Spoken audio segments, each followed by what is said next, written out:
education and experience. The mission of our program is to introduce students to a variety of career options and professionals who are currently active in those fields. Today, Augusta Prep is honored to welcome Mr. Eddie Butler to campus.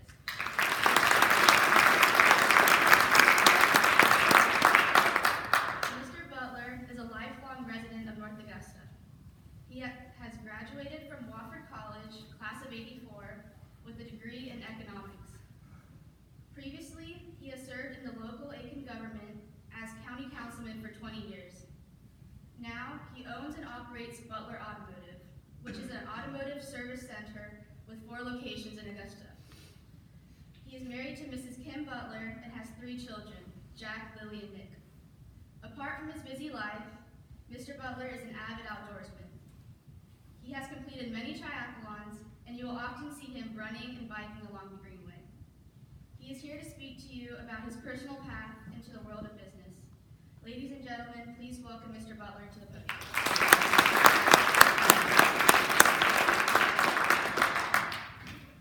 Thank you for having me here this morning. Mia just stole the first part of my presentation.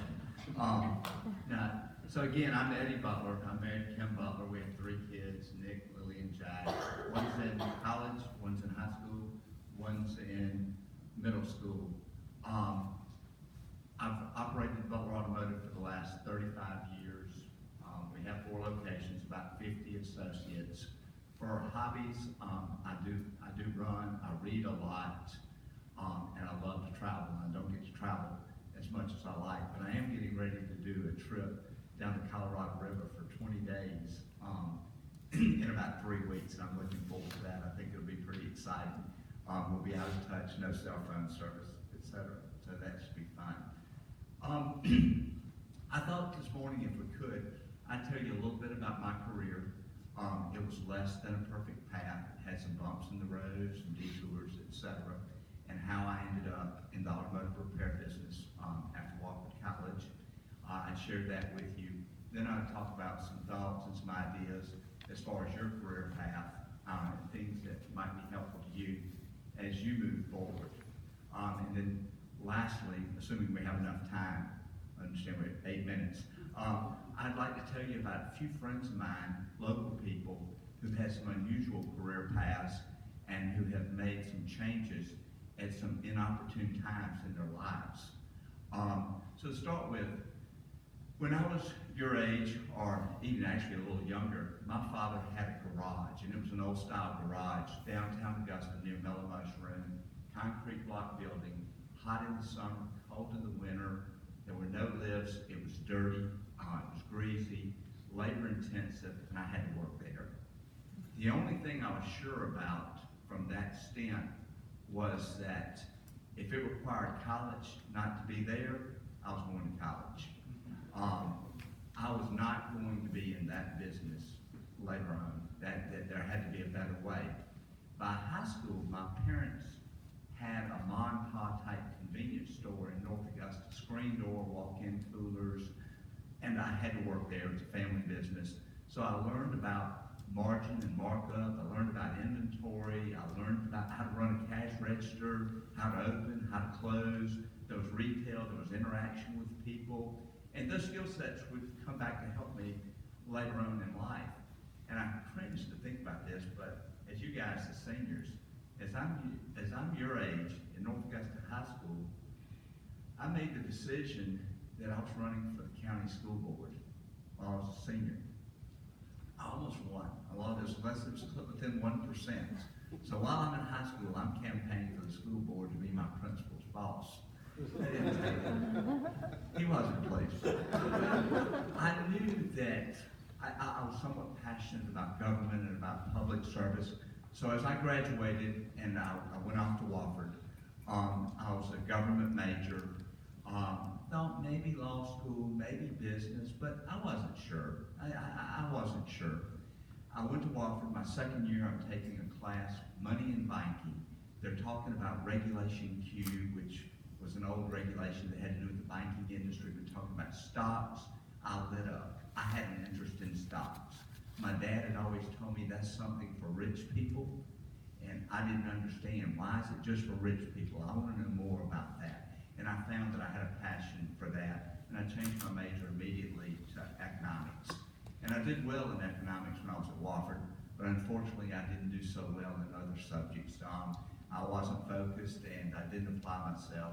And as I finished it at Wofford, law school was not on the table because of my lack of focus. I came back to Augusta.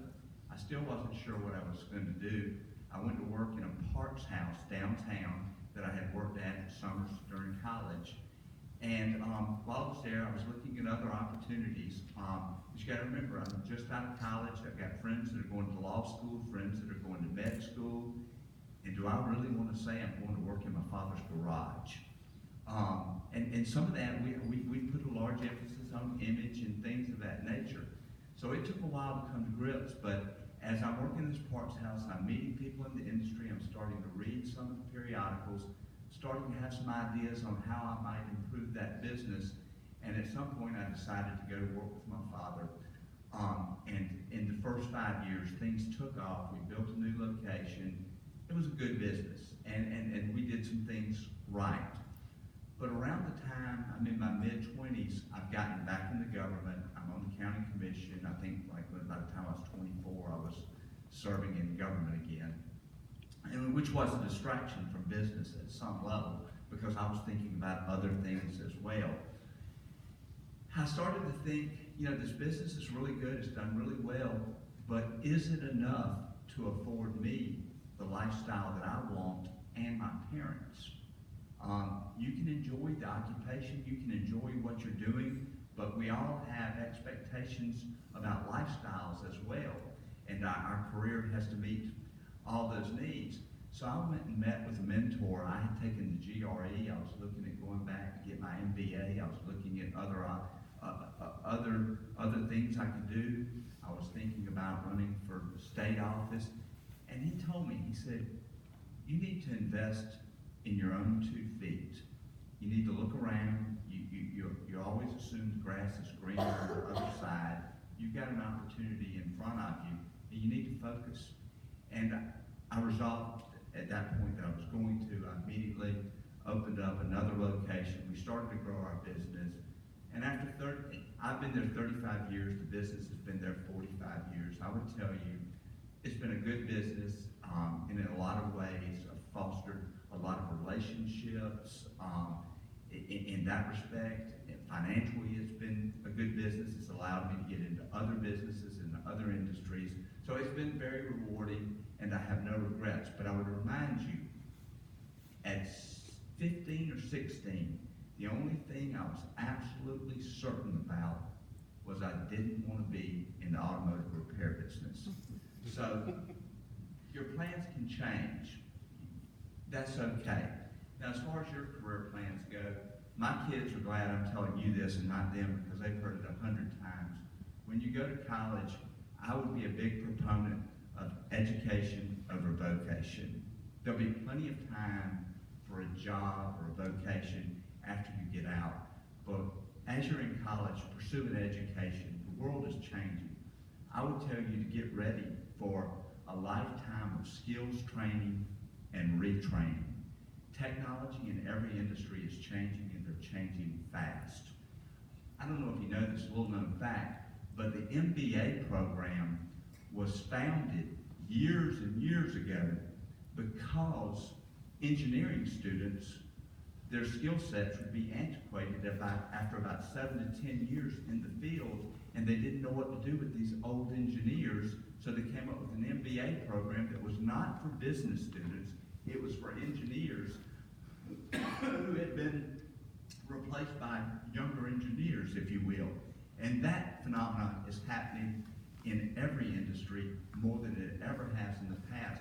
I can't imagine many professions where you're not required to do constant retraining at this. And there are many, when I was in college, you could do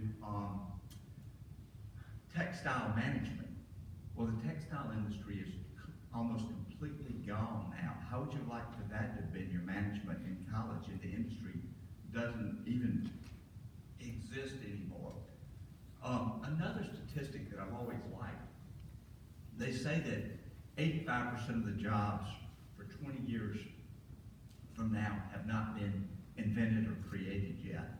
And you think about it on the surface, that sounds kind of bizarre, kind of crazy, not sure how accurate it is. But what we can do is invert it and look backwards.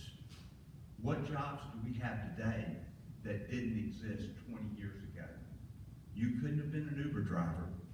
You couldn't have been an app developer. You couldn't have made podcasts. You couldn't have been on Facebook. You couldn't have had an iPhone. We could keep going at space travel, driverless cars. That's all in the last 20 years. And I would tell you that the pace of change in the next 20 years will be greater than it has been in the last 20 years. So you need to be flexible, and you need an education that will allow you to train, retrain, and to move. So anyway, in closing, I'd like to tell you about a few friends of mine who chose a career and ultimately made a change. And the point of this is to let you know that as you go through life, if you're not happy and you're not pleased with where you are or where you're headed, have the intestinal fortitude to change. That's your prerogative, and you have that right. I've got a friend, he was in my house one day, and he had a van and one employee, and he was putting carpet down for Home Depot.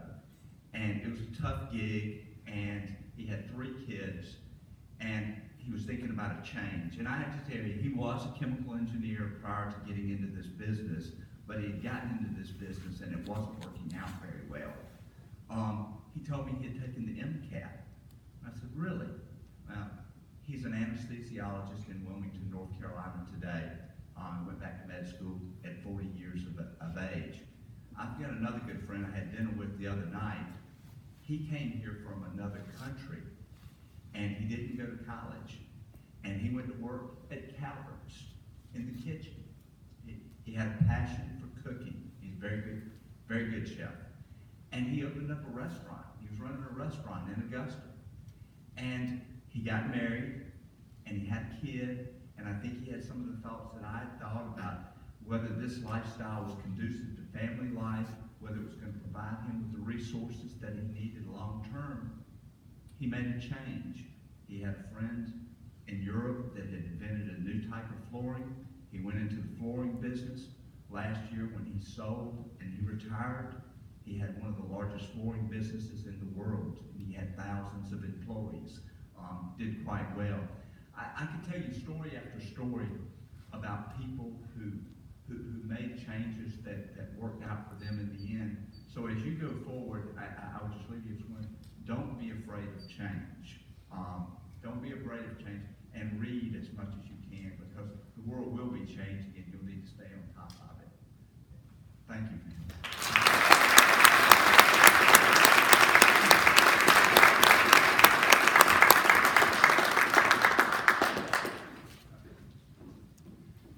Thank you so much, Mr. Butler. We appreciate your time and opportunity to learn about how you grew your business and how your passions may change. For students and faculty who would enjoy a chance to learn more, there will be a brief reception out in the lobby of the HVAC for Mr. Butler to answer any questions. Thank you, students and faculty, for helping us give Mr. Butler a warm Augusta Prep welcome. And I will ask you to join me in one more round.